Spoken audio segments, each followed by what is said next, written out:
ثناخوانی و ستودن و تعریف بیجا از کسی یکی از آفتهای زبان است.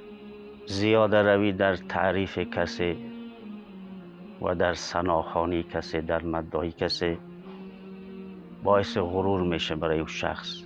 نسبت به انسان کم ظرفیت سوء اثر داره. اگر ما کسی زیاد تعریف بکنیم دیگه او فکر میکنه من هیچ نقطه ضعف ندارم، در حالی که هیچ کس بدون نقطه ضعف نیست مگر غیر از معصوم. غرور یعنی چی؟ معنای غرور با تکبر فرق میکنه. غرور گول خوردن، بازی خوردن. شما مرا از حد اگه زیاد تعریف کردین من مغرور میشم. یعنی چی؟ یعنی گول تعریف شما را میخورم. میفهمید؟ اگر انسان فاجر و فاسق تعریف شوه، مداحی شوه، عرش خدا به لرزه در میه و پروردگار به غضب در میه. میفرماید اگر کسی بیش از استحقاق یک نفر تعریف کنه چاپلوسی است.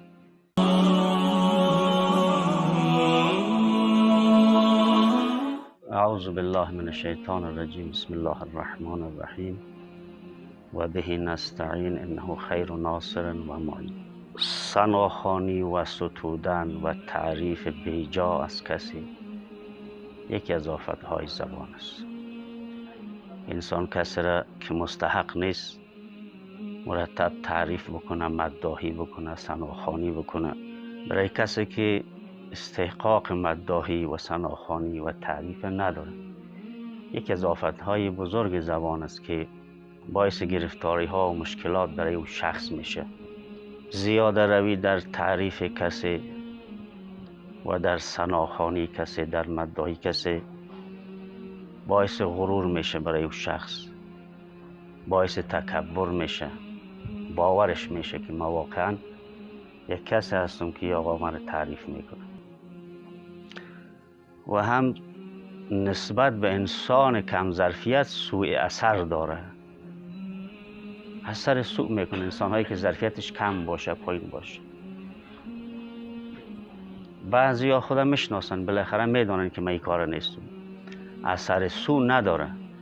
اما خب یک کسایی که کم ظرفیت هستن، اگر ما از اونا تعریف بکنیم زیاد بیش از حد، ثناخوانی و مداحی بکنیم، اثر سوء داره به اونا در وجودشان. خود امر به اونها مشتبه میشه، فکر میکنن واقعا ما یک کسی هستیم که ما رو تعریف میکنه. باورشان میشه. وقتی یک نفر باورش شد که من یک کسی هستم، خب گرفتار غرور و تکبر میشه. خصوصا آدمای کم ظرفیت، انسانایی که ظرفیت ندارن، نقاط ضعف خود فراموش میکنه. اگر ما کسی را زیاد تعریف بکنیم دیگه او فکر میکنه من هیچ نقطه ضعف ندارم، در حالی که هیچ کس بدون نقطه ضعف نیست مگر غیر از معصوم. همه نقاط ضعف دارن. شما در تاریخ بخارین علمای بزرگ، شخصیت ها، دانشمندا گاهی اشتباهات کردن که نتونستن جبرانش بکنن. لذا فکر میکنم من کسی هستم، نقاط ضعف خود فراموش میکنه. اصلا فکر میکنه من دیگه نقطه ضعف ندارم، اگه داشتم که مردم این همه تعریف نمیکردن. وقت کارهای نامشروعی که انجام میده در نظرش کار خوب میایه. دیگه اصلا دنبال این نیست که این کار مشروع است یا نامشروع است. چون گرفتار غرور شد. غرور یعنی چی؟ معنای غرور با تکبر فرق میکنه. غرور گول خوردن، بازی خوردن. شما مرا از حد اگه زیاد تعریف کردین من مغرور میشم. یعنی چی؟ یعنی گول تعریف شما را میخورم. فریب تعریف شما را میخورم و خود گم میکنم.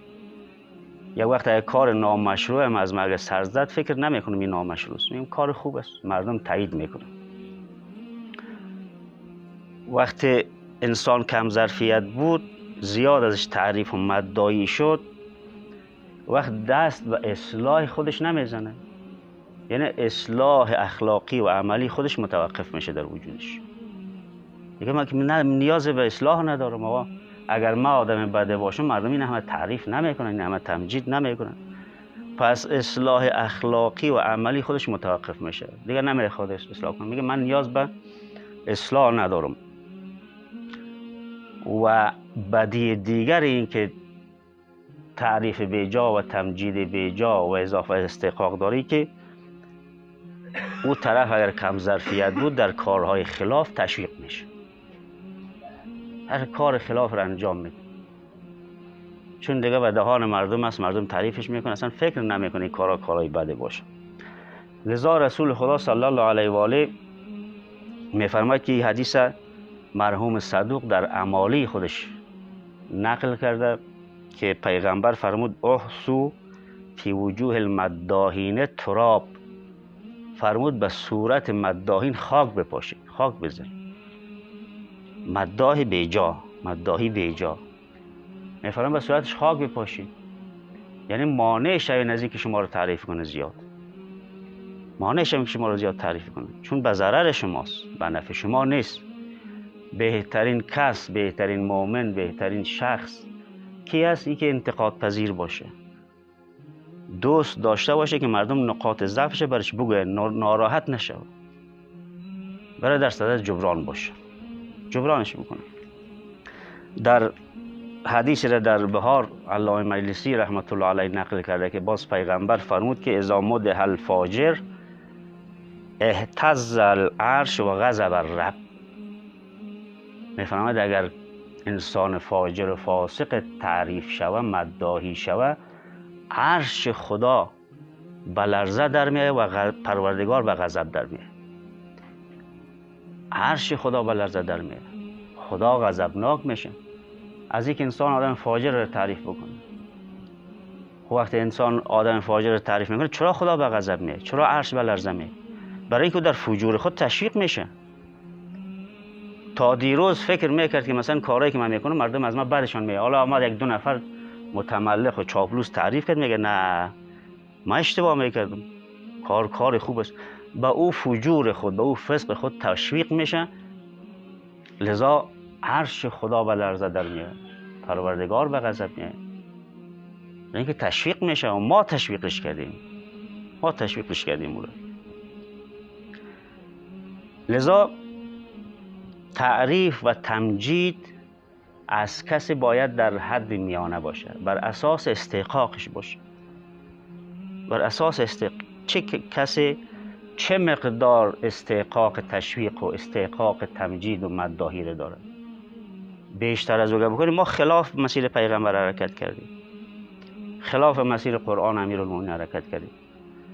در حکمت 347 در نهج البلاغه امیرالمومنین میفرماید که الصناع باکثر من الاستحقاق ملق و تقصیر عن الاستحقاق عی او حسد. میفرماید اگر کسی بیش از استحقاق یک نفر تعریف کنه، چاپلوسی است، چاپلوسی. انشاءالله در رابطه با خود چاپلوسی اگر شاید صحبت بکنیم باشه.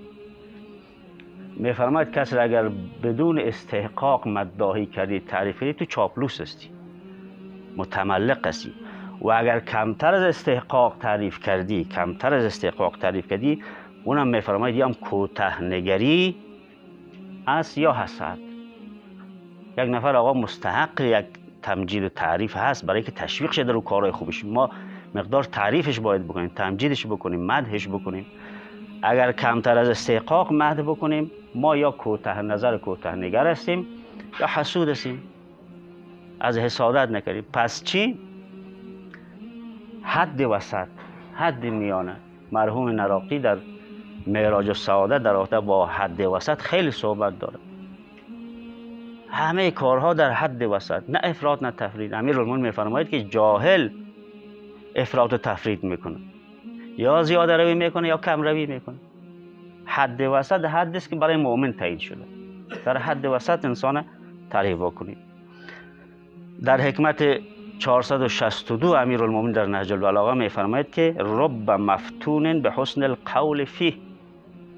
میفرماید چه بسا کسانی که به علت تعریف مردم از اونها دچار گرفتاری شدن، زیاد تعریفش کردی، از حد بیشتر تعریفش کردی، بیشتر از استحقاقش تعریف کردی، گرفتار غرور شده، گرفتار تکبر شده، کجروی کرده، پس او گرفتار شده، گرفتار دام شیطان شده، گرفتار دام هوای نفس شده.